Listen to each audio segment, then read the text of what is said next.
Dolphins fans, this is Kyle Krabs of Locked On Dolphins. It is Friday, November 5th, 2021. I'm going to be doing Power to the Pod, which means it's your questions, your topics, your hot takes, you name it. We're doing it here on the show. Let's get this thing started. Power to the Pod, show's in your hands. Looking forward to it.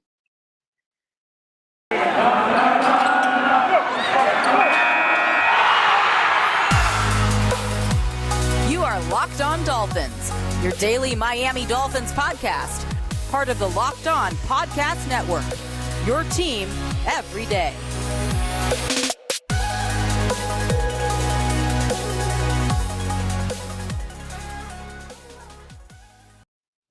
What's up, Dolphins fans, and welcome to Locked On Dolphins. This is your host, Kyle Krabs. We are live on the YouTube stream. We are on your podcast feed on Saturday or Friday evening, depending how quick on the draw you guys are. And looking forward to hearing from you guys on what is on your minds. Obviously, we have Devontae Parker going on IR.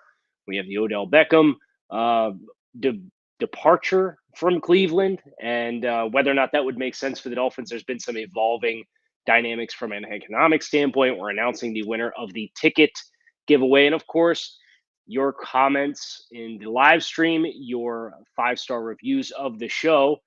We're going to get into all of that today on the show. So if you are watching live, please hit like, subscribe, leave a comment with something you'd like to hear us talk about, and we'll get into it. But we're going to start with some iTunes reviews, including a 5-star review from Music Lover 12345, whose 5-star review says, "Enough is a nut. I don't believe we can really judge any player's talent with this kind of coaching. What is the downside to making changes now to someone not on the staff as an audition? Hope ownership doesn't let the GM give away the future to ensure no one else will take his job. Really don't think it's a talent issue. We just don't play like a professional football team." I think this is, everybody with Jalen Waddle concerns and Robert Hunt concerns and Jalen Phillips concerns. A lot of the fan base that you'll see these arguments that, these guys are underwhelming.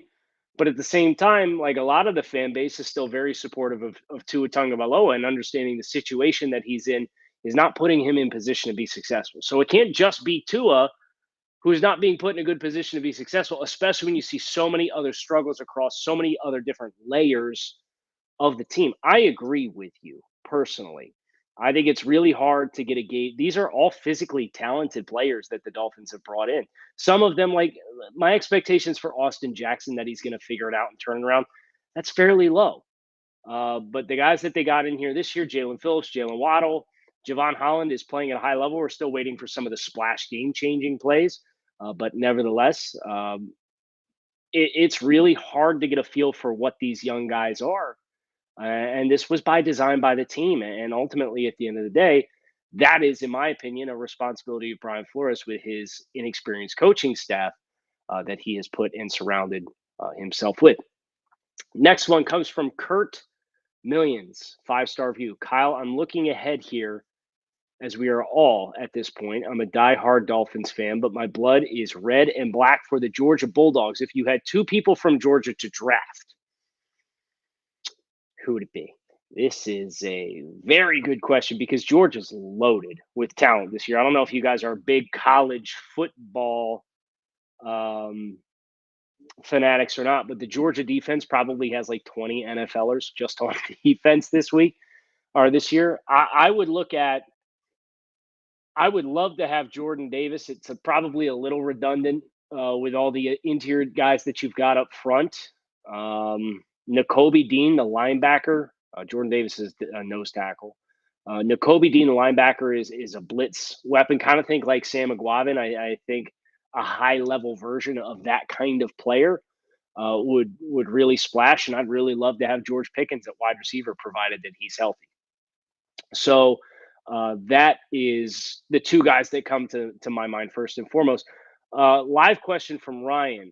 How would Devin Lloyd fit into our defense? I'm glad you asked this, and we're going to come back to Devin Lloyd in a little bit.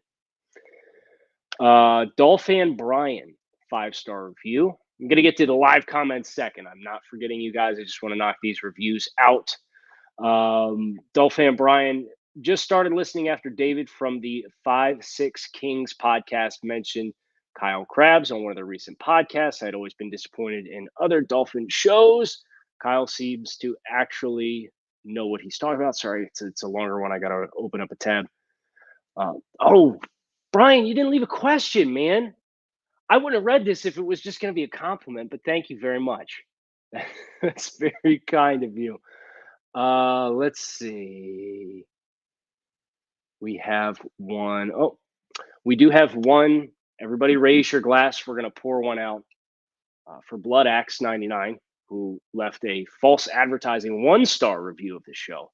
After leaving multiple 5-star reviews only to be ignored, I am now done with this show. YouTube questions that not all of us can make, and 1 or 2 cherry-picked reviews make it on Power to the Pod. So disappointed in you, Kyle. I'm sorry to have disappointed you. Wish you would have left a question, because I am now very clearly reading your review at this point in time. Let's go. Live questions. Let's start up top. Lewis with a question. What do you say to the he threw deep balls every game in college and why it's not happening at this level crowd in pertaining to, I'm assuming, to Tagovailoa? I certainly think the style of play is different as far as what this offense does. This offense, Blood Axe called me false advertising. I'd say the Dolphins' offense is false advertising based on what we expected this offense was going to look like, because they went out and they got a bunch of wide receivers and field stretching wide receivers, and they call up a couple of shot plays, but they really haven't made it a point of emphasis to try to dictate terms. I think this offense is too passive. This team in general is a little too passive in that way this year. They're not dictating the game. They are reacting to what the opposing team is doing and trying to neutralize that. And I understand that it's a schematics chess match. But it was never going to be like what it was at Alabama. I mean, let's call it that as it is. If you were expecting you were going to get Alabama offense, I mean, they are 5 stars among 5 stars among 5 stars for a reason. And their offensive system, and I think this goes back to the central theme and the issue at hand, which is coaching. Alabama's offense has survived and evolved across a number of different coordinator changes because there's a larger system in place thanks to Nick Saban. And Ryan, I did not pick the winner for the ticket yet, so sit tight. We're going to get to that here in a couple minutes.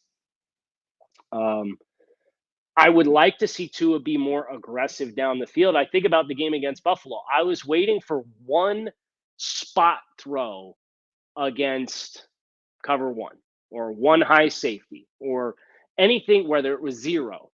Any situation where you could get up to the line and see, okay, if I go down the field outside the numbers, I'm going to have a chance to put a ball over the top. And that throw never came. And I can't really explain why that is. I don't know if that's not a point of emphasis or not. But that's the part that, like, the teams that cheat down on you and dare you to do that, like, you have to force a little bit of fear in them that you can do that. And that is something from Tua I hope we see. I think back to the slot fade he threw against New England in week 1. We need more throws like that, and I don't know why he's not taking them. I know to a certain degree there's a lot more 12 personnel, and they're not taking so many of those shots. Ryan, love the podcast. How much trouble do you think Tyrod Taylor will give us? I'm honestly not confident in winning this game once I found out Tyrod was playing.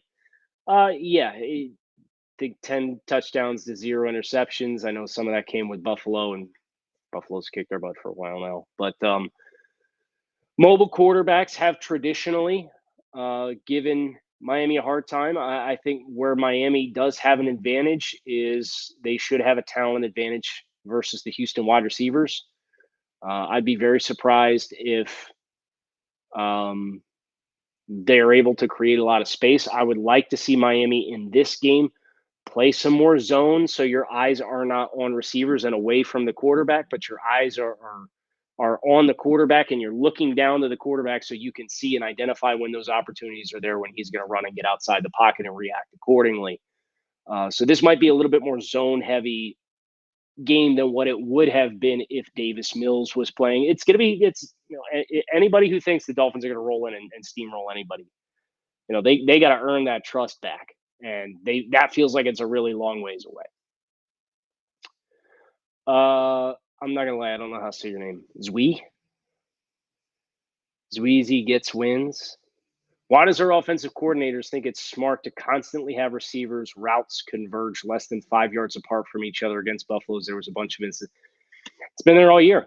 Route spacing has been problematic, and I don't know if this is the byproduct of another new system, or tweaked system, piggybacking off of the system last year that was very promotive of just get to your spot, and however you get there is up to you. I remember hearing that about the Chan Gailey system is there's not a lot of nuance here. It's just at this timing, you need to be in this area. And if you had guys that got rerouted or guys that were slow getting out of the blocks, you had a lot of that extra congestion. And I think you see some of that, but some of this play design is also a little suspect. Josh, that's very kind of you. Thank you. Next one comes from Ken Sean. Fins up. I wanted Tristan Wirfs, and I would have given up Igbenogany and this year's early pick, which was for Eichenberg. I wanted Penei Sewell and Rondale Moore. We could have easily gotten them. Yeah, you're not wrong. There's a lot of different things that a lot of people had called out, including Jonathan Taylor, trading up or not taking Austin Jackson. And if you can't get up to get Tristan Wirfs, maybe it's a matter of taking Cesar Ruiz, who they apparently liked and hoped to draft at 26 before the Saints grabbed him at 25, or CeeDee Lamb, which would have been I would have gone on the offensive to go get CeeDee Lamb personally. But yeah, I don't think there's any question. There's been missteps. The question is, how do we kind of work through all of what we do and don't know to figure out who is to blame? And if you can't figure out who is and who is not to blame, then ultimately I got to hold the blame to everybody. On one side, I do think the talent that is here is better than their performance. But then I look at some of these picks that have been made, most notably in 2020. I was a pretty strong advocate for both the 2021 first round picks that they made. And you can't justify the decision to draft Igbenogany. I understand what the thought process was, and that's what I really try to do a lot of the times here is to explain what the thought process is, and then as we get more information, we'll react to it. And the thought process was, well, Xavier's coming off a season in which he only played in 5 games and was on IR and had knee issues and had surgery and had the domestic violence incident, and so we want to have more insurance at corner, despite the fact that we just signed Byron Jones. I get it. But she could have got a pro-ready guy instead of a guy with 2 years. And if you want to be a draft and development team, that's fine. But now you actually have to draft and develop. And that development for some of these guys has kind of flatlined, might be the best way to put it. Let's see. Our next question comes from Blake. What's the biggest need from next year's draft off-season standpoint for the defense outside of a linebacker to be paired with Baker? Are we signing Emmanuel Ogbah? Because that, for me, is going to be a big indicator on how urgent the outside pass rush need is. I think potentially another safety. To be ready for if there's a transition away from Eric Rowe, which they've seemingly been receptive to. I'd love to get a 220-pound thump guy as a safety, kind of serve as a sub-package linebacker who can also, when you play big nickel, and actually have a big nickel that can line up at linebacker and thud.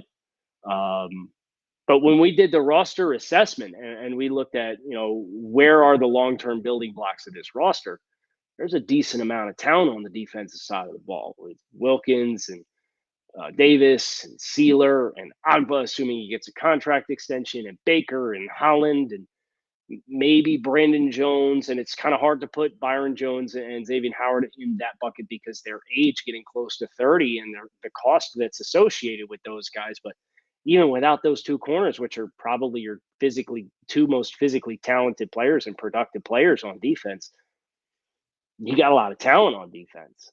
I agree wholeheartedly, though, that the number one need is another linebacker that can kind of be a three-down presence. Let me see.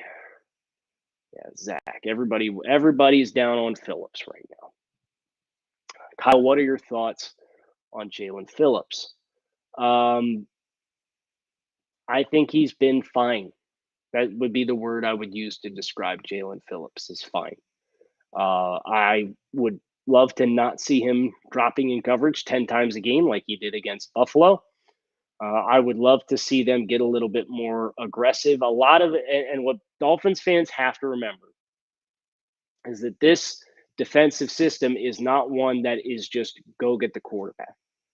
A lot of their rushes are schemed and designed rushes that require players to cross face of offensive linemen and occupy and twist and exchange gaps and rush lanes amongst multiple players. And there are going to be times where you are designed to be the occupying rusher. You're not going to be the one that's designed to uncover and come through gaps. And if you're going to use that first step explosiveness and size of Jalen Phillips, and that's not what's always happening, I'm seeing him get 5 yards of depth and he's slamming the brakes on himself because it looks like he doesn't want to overrun the pocket, when in reality, that's where he really overwhelmed people at times, was at the top of the apex of his turn, because he had a really rare level of size, explosiveness, and flexibility to turn that at a tight angle.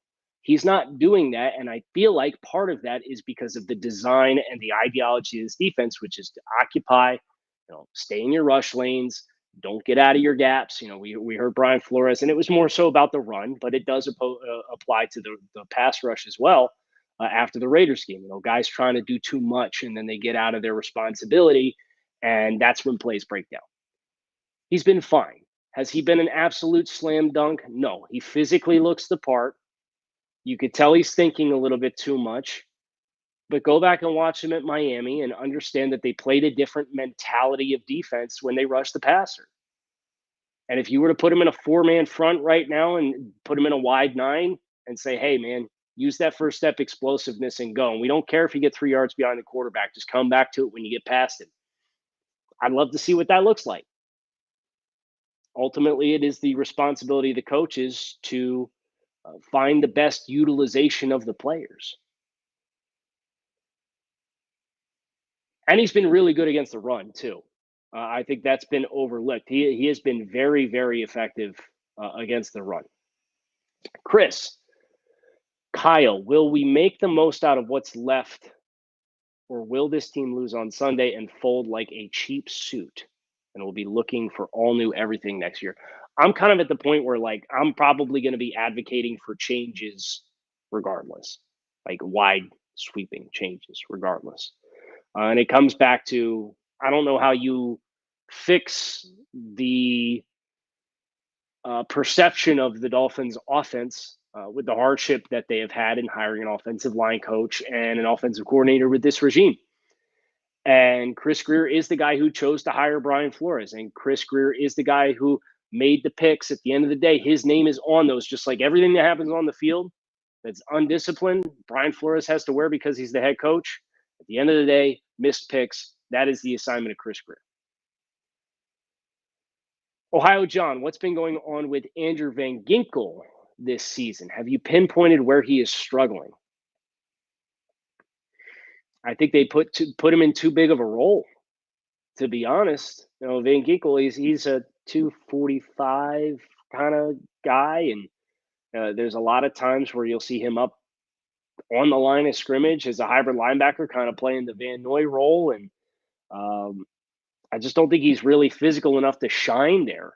And Josh, I think you got it nailed down. Josh Leggett says, I think Andrew Van Ginkel is a situational pass rusher. I think that's his best role, is to use his speed in obvious patching situations. But they got him out here on early downs trying to set the edge against tight ends and work off double teams and drop into flat zone coverages. And like that's just not really conducive to his first step. Quickness and agility is where he really shined. And I think with the departure of Van Noy and some of the other players, they've tried to use Van Ginkel and develop him into a larger role. And I think the role that they bit off for him is probably a little bigger than what it should be. Kyle, as a fellow Dolphins fan, do you bet on Dolphins games? Occasionally. Do I win? Rarely, because I do bet with this and not with this when it comes to the Dolphins. But the Dolphins, if you bet on the Dolphins against the spread for, I think, the first 2 years of the Brian Flores regime, you probably made some good money because they were constantly outperforming expectations after the first month of the 2019 season. That is, of course, until this year. So I would like to take this opportunity with all of you here, and there's a wonderful little showing on a Friday night at 9 p.m. So it's great to see you guys. To announce the winner of the Houston Texans ticket giveaway for Sunday afternoon. I am going to announce it here on the show. When the stream is over, I will hit up the winner on Twitter. If you guys are here, if the winner is here, please make yourself known in the comments. We're going to work through his mock. And that's what we're going to finish today's Power to the Pod episode with. And I'm going to tell you guys why I liked all of these picks that this individual had made. So with that in mind, the winning individual to watch Houston versus Miami on Sunday with yours truly is D. Wildemuth on Twitter. I've seen him come through on a number of different occasions, and I really liked what he did with his mock, and we are going to tackle it. The picks were Devin Lloyd. I told you we were coming back to Devin Lloyd. Devin Lloyd, linebacker, Utah at 13.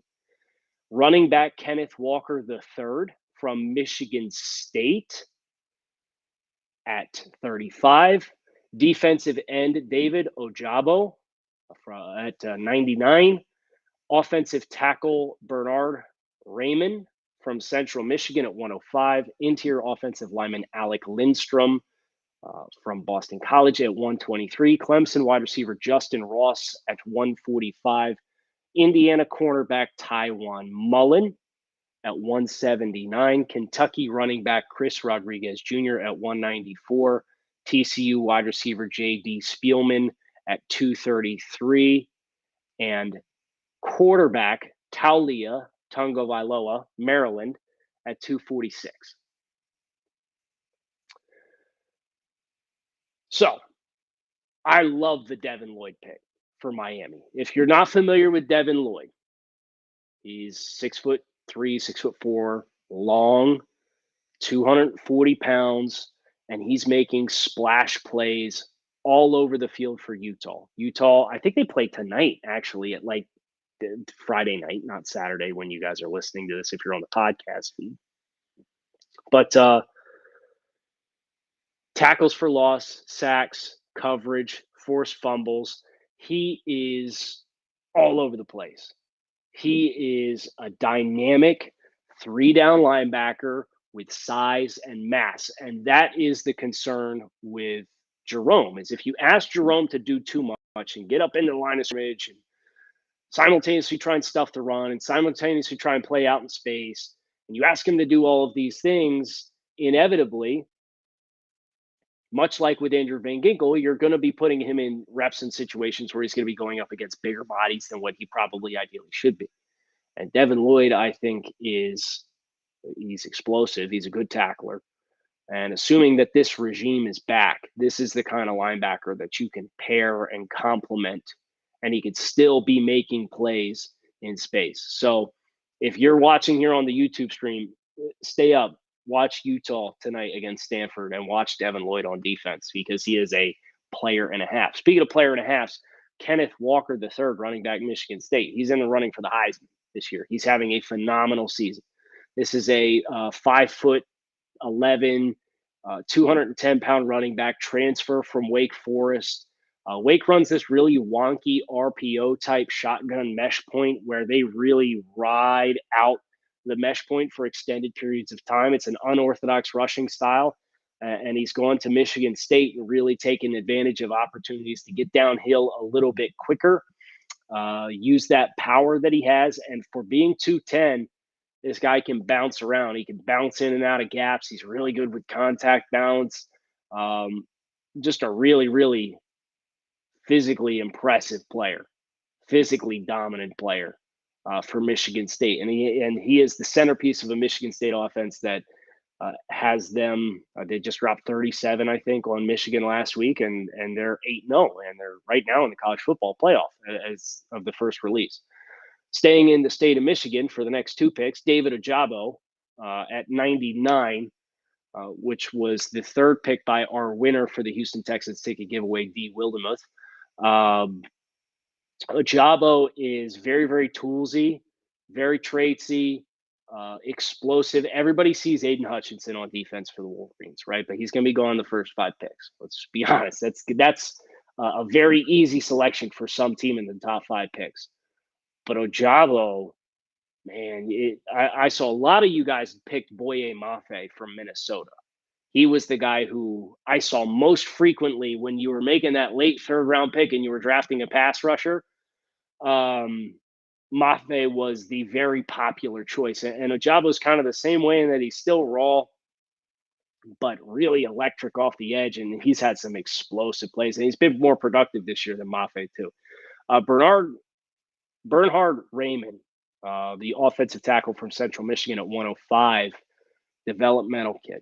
He's from Austria. He's still very green, very new to the sport. So if you're going to go this route, you're obviously going to need an offensive line coach that can develop talent. But this felt like really good value for both him and Alec Lindstrom, who was the center from Boston College, who was the next pick down for D. Wildemuth. I got to learn your first name, man. I guess we'll learn it at the game on Sunday.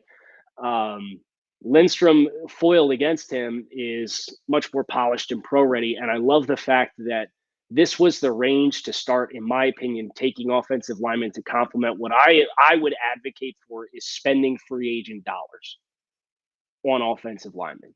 You got to make a player trade. You got to trade Xavier Howard if you're worried about his longevity. If you're going to trade Devontae Parker and pick up an extra pick and then turn around and flip that for an offensive lineman, let's get creative here. Let's understand I think the foundation is set and it's young and it's not totally settled yet. But I like that this mock went after the problem points on both sides of the football, linebacker and running back, the running game. And we know the offensive line is a problem, but you've drafted a bunch of young talent there. And I want to see what these guys look like if you can go out and you can sign Ryan Jensen in free agency, the center from the Tampa Bay Buccaneers, or Tyrell Crosby to play right tackle in free agency, or if Taylor Decker becomes available via trade because the Lions want to keep Penei Sewell at left tackle. Like, I want to see if you get 2 established plus veteran starters in the offensive line. I think these young guys are going to look a lot better.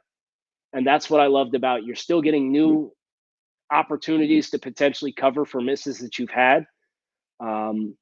But you're not investing the premium picks and you're allowing yourself to address your needs and draft really good football players. Like Devin Lloyd's top 20 player for me in this class, and draft him at 13. I understand positional value that might raise some eyebrows or whatnot. But I'm all in on what these first 3 picks were. Justin Ross, big body wide receiver. Separation's a bit of a sticking point, but I'm anticipating potential departure for Devontae Parker. I would advocate for a departure of Preston Williams. You're going to need some guys with some size and ball skills. Justin Ross is that. The corner, Tywan Mullen from Indiana. He's a slot guy. We'll let Justin Coleman walk in the offseason. Let's make sure we bring back Nick Needham and get Tywan Mullen to compete with him in that role. Chris Rodriguez Jr. is another power back, and this was a really good one. You watch Kentucky play, and they punch people in the mouth when they run the football. And they got Dari Rosenthal and they got Darian Kennard at their 2 offensive tackle spots, and they got this big strapping quarterback who can run the football this year that transferred in from Penn State. But Chris Rodriguez Jr. is a jackhammer, and he jumped off at me 2 years ago when they had a 3-headed rushing attack, and I said, this Rodriguez kid might be the best one of the bunch. He's more dynamic than Benny Snell, but he runs with the same physicality that Snell ran with at Kentucky. And I understand that might not really jump out to casual college fans. We can say, well, Snell's been meh at the pro level for Pittsburgh. But Benny at Kentucky was a very productive player. And I think Rodriguez is a better version of the same type of player. J.D. Spielman, we just traded away Jakeem Grant. There's your replacement. And Talia Tungavaloa. I don't know if I would actually do this, but I did like it as a bit of a nugget and just kind of a fun cherry on top. Let's see. Josh asking for Bill Callahan to pay him big money and get him from Cleveland. So I don't know what the answer is at offensive line coach, but I will say this. I want to give that guy, whoever you find your long-term established answer to be, whether it's a Bill Callahan type or it's a Mike Munchak type, hire him, make him the assistant head coach, because that way there's no opportunity for somebody to repluck him and put a new thing on top of it unless they're going to hire him to be the head coach of the football team. I mean, that's the life hack that I want to implement there. So last call. I'll make sure I say something on Twitter too. But D. Wildemuth is the winner of the Houston Texans ticket giveaway. And I was really overwhelmed by how many mock drafts I got. I got them on Instagram. I got them in emails. I got them on Twitter on my personal account. I got them on the Locked On Dolphins account. I got them everywhere. So you guys were so awesome, and I really appreciate it. And I love seeing them. And we're obviously going to have a lot of time to talk mocks. I don't want to dive too much of the in-season programming into it. And I know we made light of the 1-star review that I was left a little earlier, but I do sincerely appreciate everybody who does engage in this show. I understand, if you want a question read and you don't get it read, and that can be frustrating too. But we do have so much to talk about and so much programming that we try to push out on a weekly basis to make sure you guys have enough to kind of get you through the week in a really trying season.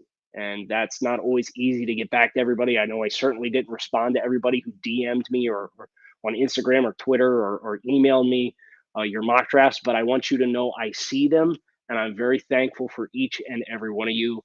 And I hope you guys enjoyed yet another week of Locked On Dolphins. If you guys are going to be at the game on Sunday, let me know, because I'm planning on swinging by bright and early. We'll hit a couple tailgates along the way. We'll have a good time. Last time I was down here for Indianapolis, we had a couple really good tailgates as well. But that's going to do it for us here on this evening edition of Locked On Dolphins on Friday night, live on the YouTube channel.